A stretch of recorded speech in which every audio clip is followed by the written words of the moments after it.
Welcome to the Kottke Ride Home for Friday, December 4th, 2020. I'm Jackson Bird. The latest in deep-sea luxury tourism. The story of a guy who just found out this week that he's been a meme for years. The fascinating geometry of Pringles. And an actually kinda sweet story about the polio vaccine. Here are some of the cool things from the news today. We hear a lot about space tourism, but what about deep sea tourism? Well, submarine company Triton is trying to make it a thing. They're the company behind the DSV limiting factor, aka the deep sea elevator that takes people down to the bottom of the Mariana Trench, and also a number of other commercial, professional, and leisure submersibles. Earlier this year, they made headlines with their Deep View 24, the first in their line of tourist submarines that can accommodate between 12 and 66 tourists on trips of 100-meter depths with panoramic views of the ocean. Those submersibles are marketed at companies who want to host tours, but now Triton has introduced what they call leisure submersibles aimed at more independent families and groups of friends. All of Triton's submersibles have a strong design aesthetic that is so sleek, it almost makes it tough to remember what an incredible feat of science they truly are, in part because they look so much like what we've seen in sci-fi movies for years and years, so you kind of forget that it hasn't existed before. Their latest model, the 3300/6, so named because it can go to depths of 3,300 feet and seats 6 people, is essentially a big spherical bubble with some motors on the side and back, featuring air conditioning and ergonomic seats. The bubble is the world's largest spherical acrylic pressure hull. According to Triton, it's, quote, optically perfect, distortion-free, and completely colorless, and it was made possible by Triton's exclusive partnership with the world's leading acrylic fabricator based in Germany, end quote. 5 of the seats get to take in that incredible view, while the 6th is shoved in the back as the pilot. Quoting New Atlas, it's not very fast, not that you'd expect it to be. 2 main thrusters and 2 Vertran thrusters peak at 12.5 kilowatts each, offering a relatively intuitive joystick and touchscreen piloting experience with a 3-knot or 3.45 miles per hour top speed. So you will be overtaken by fish, but on the other hand, you'll probably see more fish if you bumble along slowly than if you hoon around like some sort of underwater jet ski rider. Unless they all hide behind rocks to get away from the 6 or more banks of 20,000 lumen LEDs you're blasting in their eyes. This is a serious piece of kit weighing some 11,000 kilograms or 24,300 pounds and measuring 4.55 meters or 14.9 feet long. But Triton points out that it can be launched and recovered using standard tender lift gear, making it the only submersible rated for 1,000-meter depths that can make such a claim, end quote. Pricing isn't mentioned anywhere on the site, but I think it's pretty safe to assume that it's one of those experiences where only people rich enough not to worry about the price will actually be able to afford it. Still, it's cool to see the innovations coming out of this company with the hope that, maybe one day us plebes will be able to afford the experience of deep-sea tourism as well.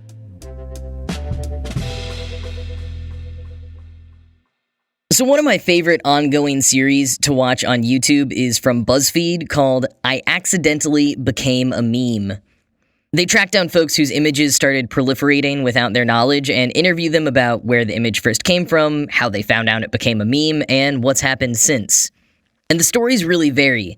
Folks like Kombucha Girl and Overly Attached Girlfriend both turned the popularity of their accidental meme into successful online careers. Others like Ermagerd Goosebumps Girl are pretty much just living a normal life, but have had a few wild encounters. The success kid, the baby on the beach with a fistful of sand looking like he just did his best Kip from Napoleon Dynamite, yes! All of these are very tough to describe without visuals, but you'd know them immediately if you saw them, so I'm going to put a link to the BuzzFeed series in the show notes so that you can get a visual on these different memes that I'm talking about. But anyways, when Success Kid was a little bit older, he ended up using his meme status to raise money for a life-saving surgery for his dad. And one of the stories that blows my mind the most is the meme of that blonde-haired guy just kind of blinking in astonishment. Sometimes it's a GIF, sometimes it's a still image.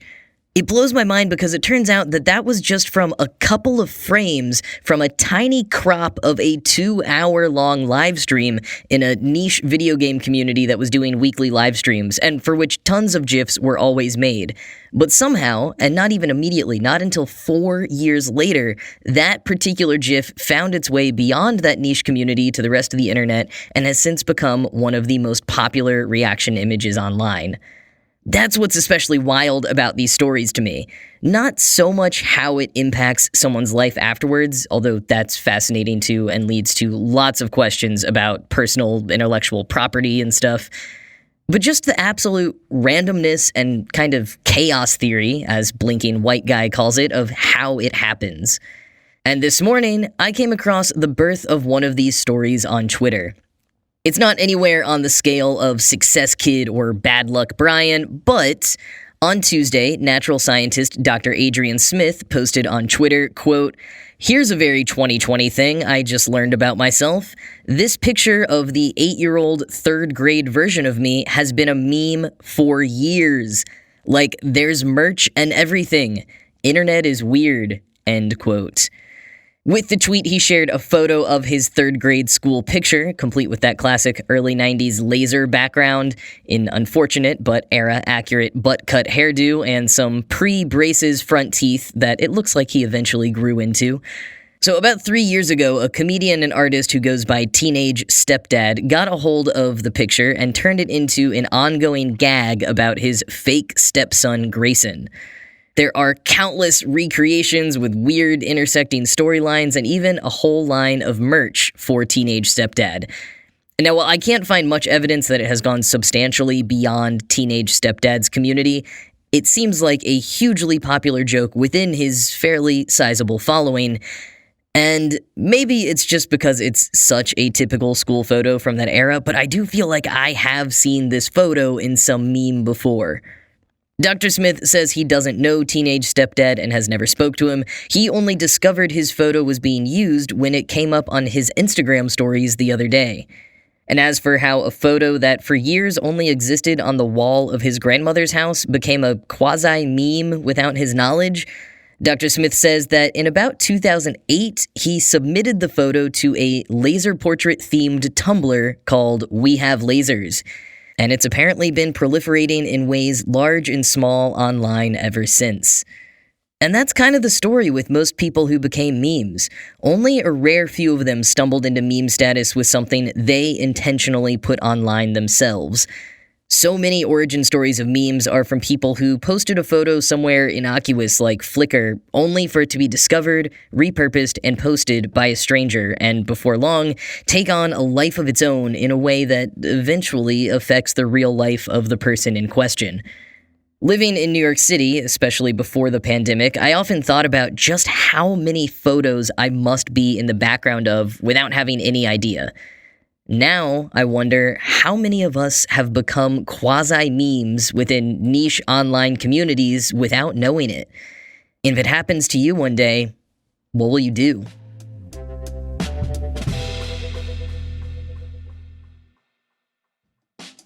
Masks are still one of the best interventions that we can take when we have to leave our homes, but our planet cannot sustain the daily disposal of hundreds of millions of N95s and surgical masks. That's why Dan Castle launched Castle Grade, makers of the last mask you'll ever have to buy.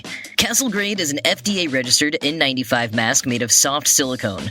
It's the only reusable FDA-registered N95 that filters both ways, and it's valve and vent-free as recommended by the CDC. Because the Castle Grade mask doesn't wrap directly over your mouth like cloth masks do, it's easier to breathe, and you can be understood better by people you're speaking to. It's form-fitting with a self-suction seal, but it doesn't leave marks on your face or cause any glasses fog. It's also dishwasher safe for easy cleaning and comes in 5 different colors and even kids sizes. So to get your Castle Grade face mask, visit castlegrade.com and enter discount code KOTKI at checkout for 10% off your first order. That's castlegrade.com and use code KOTKI at checkout for 10% off. With many of us spending the holidays physically separate from our loved ones this year, we're all looking for creative ways to still feel connected. For a unique solution and something that could make a great gift, check out Storyworth. It's a cool and easy new way to preserve your favorite family memories for future generations. Storyworth is an online service that helps your loved ones share stories through thought-provoking questions about their memories and personal thoughts. It's a great way to engage with family, especially those you can't see in person. Every week, Storyworth emails the family member you gift it to different story prompts, questions you've maybe never thought to ask before, like, what's one of the bravest things you've ever done? And what's a small decision you made that ended up having a big impact on your life? Reading the weekly stories is fun and makes your family feel close even if you're not together. For example, my grandma told me about how her dad would sometimes literally hose down all the kids in the front yard before they got an indoor bath in their house. After 1 year, Storyworth will compile priceless family stories like that one, as well as any photos you choose to include, into a keepsake book that is shipped for free. Like many families, mine doesn't have any of our family lore written down, so I'm excited to start that tradition and ensure that the stories aren't forgotten. Give your loved ones the gift of spending time together wherever you live with Storyworth. Get started right away with no shipping required by going to storyworth.com/ridehome. You'll get $10 off your first purchase. That's storyworth.com/ridehome for $10 off. Once you pop, you can't stop. Meant to be a chip for the future, one that would solve consumer complaints about broken, greasy potato chips in bags, Pringles were developed by chemists at Procter & Gamble in the mid-20th century using a tubular can instead of a bag and their recognizable saddle shape to try to offset the breakage and staleness that plagued chips of their time. Now, while they don't stand out as much among other chip innovations these days, and their tubes have proven to be one of the hardest consumer products to recycle, Pringles are still a unique and tempting chip choice. I'm partial to the salt and vinegar ones myself. And part of what makes Pringles so special is that saddle shape, also known as a hyperbolic paraboloid. In addition to fitting perfectly in your mouth, the hyperbolic paraboloid design enables a whole bunch of Pringles to be stacked on top of each other in the tube without the bottom ones being crushed under the weight. How? Quoting Interesting Engineering, the hyperbolic paraboloid's intersecting double curvature prevents a line of stress from forming, which doesn't encourage a crack to naturally propagate. That's why Pringles have that extra crunch in them when you either bite a piece off or when you put a whole Pringle in your mouth. If you frequently eat Pringles, you would know that they never break off symmetrically, but instead, they crack in different directions and produce flakes with varying shapes. It's all due to the hyperbolic paraboloid geometry of each chip. Moreover, the two opposing curves perform well together under tension and compression, which give each Pringle some structural strength despite their relatively thin shape. End quote. And while this geometrical sturdiness is sound enough to be used in some roof construction designs, Pringles are helped along by the fact that the net weight of all the Pringles stacked on top in the tube never exceeds 150 grams. Plus, the tube itself was designed to prevent a lot of the damage that's incurred by more fragile bags. Despite the impressive engineering behind their design, however, Pringles never became king as the chip of the future. For one, chip brand competitors and even London's High Court and the US Food and Drug Administration say that Pringles aren't even really chips, since as part of their original design to try to become, as they were once called, newfangled chips, they're actually made of potato-based dough and not sliced straight from potatoes. Ah, Pringles, all you wanted to do was create the perfect potato chip of the future. Perhaps you flew too close to the sun.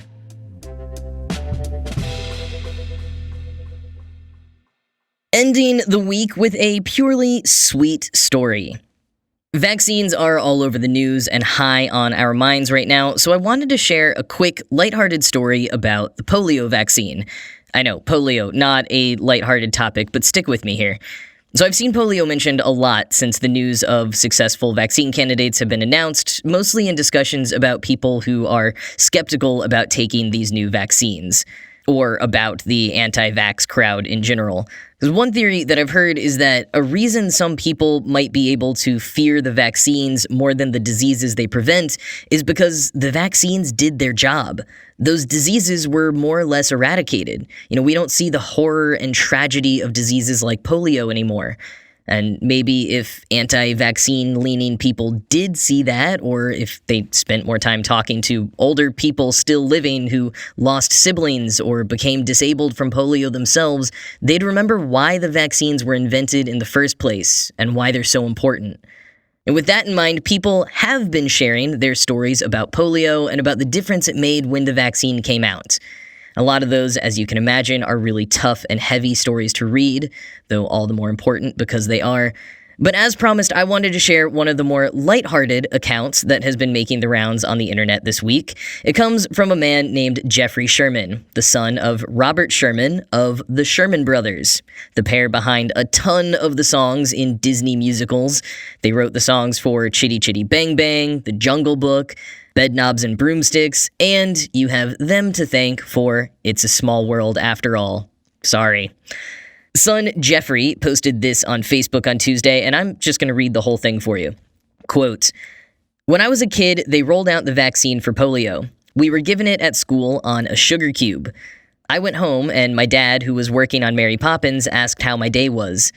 What I didn't know was that Julie Andrews, who was hired to play Mary, had not really liked the song my dad and uncle had written, Through the Eyes of Love, and it was rejected. It was their favorite song for the movie. Walt asked the Sherman Brothers to come up with a new song that would be in line with Mary's/Julie's philosophy. Dad asked me how my day was, and I told him about getting the polio vaccine at school. I was known for rejecting the booster shots at my doctor's office and running away.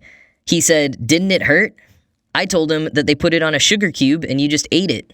He stared at me, then went to the phone and called my Uncle Dick. They went back to the office and wrote, 'A spoonful of sugar helps the medicine go down.' It's my little corner of film music history, I suppose, inadvertently. For anyone I know here on Facebook, trust the doctors. When the vaccine for COVID comes out, get it. We are all codependent on each other in this pandemic. Trust science and doctors and epidemiologists. We are a small world, and we will beat this enemy if we listen to those who know. Be safe, wear a mask, be kind and thoughtful and considerate to your fellow man and woman. We will beat this." End quote.